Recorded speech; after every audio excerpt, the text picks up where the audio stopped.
Assalamualaikum warahmatullahi wabarakatuh.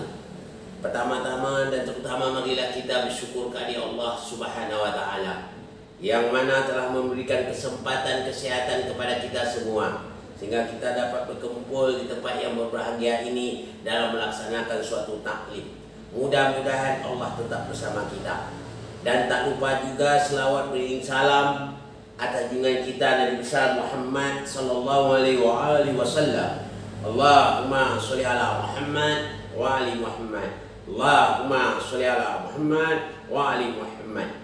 Pada kesempatan yang berbahagia ini saya akan menyampaikan firman Allah dalam surah Al-A'raf ayat 40 yang bunyinya begini. A'udzu billahi minasyaitonir rajim. Bismillahirrahmanirrahim. Innal ladzina kazzabu bi ayyatina wastakbaru anha la nufattahu lahum afwabus samai wa la yadkhulul jannata hatta yalijal jamalu fis silmi qiyad wa kadzalika najzil mujrimin.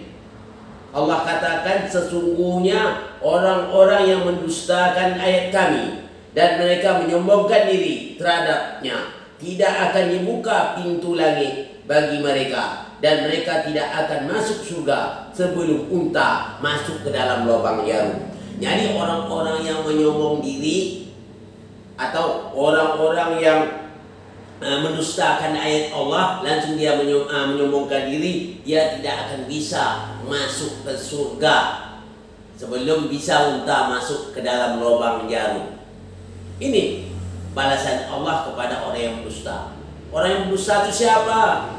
Orang yang mendustakan ayat Allah itu apabila kita sampaikan dengan dia menolak. Bahkan dia sombong, dia menyombongkan diri, dia membuat suatu tandingan selain dari Allah Subhanahu wa taala. Mereka ini tidak akan bisa masuk surga sebelum unta masuk ke dalam lubang jarum.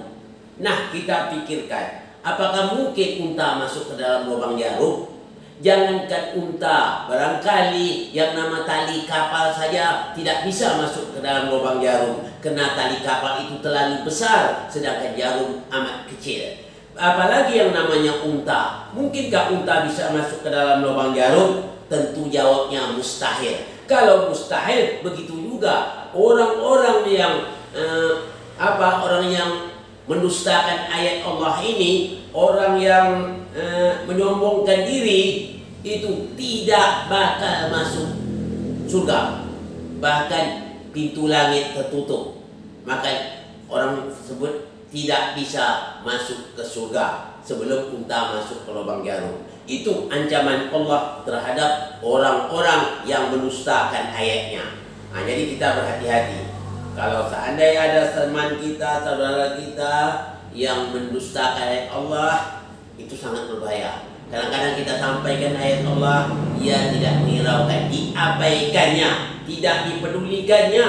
Apabila kita menyampaikan ayat-ayat Allah, itulah sangkinnya dia sombong. Itu kata Allah tidak akan bisa masuk surga sebagaimana unta masuk ke dalam lubang jarum. Nah, demikian juga sebagaimana yang pernah diapa oleh Rasulullah. Rasulullah juga pernah melapor kepada Allah. Pada satu hari Rasulullah melapor kepada Allah dalam surah Al-Furqan ayat 30 yang bunyinya, qala rasulu ya rabbi inna qaumi ittakazu hadzal qur'ana mahjura. Rasulullah berkata, ya Rabbu, sesungguhnya kaumku telah menjadikan Quran diabaikan. Diabaikan, tidak dihiraukan. Disampaikan ayat itu dia seolah-olah tidak mengindahkan apa yang disampaikan oleh Rasul. Begitu juga zaman sekarang sama. Kalau kita sampaikan ayat-ayat Allah, dia cuek, tidak menghiraukan. Bahkan dia membuat tandingan selain dari Allah. Mereka ini kata Allah tidak akan bisa masuk surga. Ya, mereka tidak akan masuk surga karena pintu langit tertutup. Surga tidak ada buat mereka. Mereka itu hanya wajar masuk ke dalam neraka. Itu janji Allah Subhanahu wa taala. Nah, jadi kita selaku umat Islam jangan sampai pula umat Islam ini mendustakan ayat Allah, ya, mendustakan ayat Allah atau mengabaikan ayat Allah. Kalau kita sampai mengabaikan ayat Allah, pasti kita juga tidak akan masuk ke surga. Maka tempat kita yang layak ke neraka. Itu janji Allah. Jadi mudah-mudahan kita tidak termasuk kepada orang yang mendustakan ayat Allah. Ini saja yang dapat saya sampaikan pada kesempatan ini. Mohon maaf dari segala kekurangan. Wabillahi taufiq wal hidayah. Assalamualaikum warahmatullahi wabarakatuh.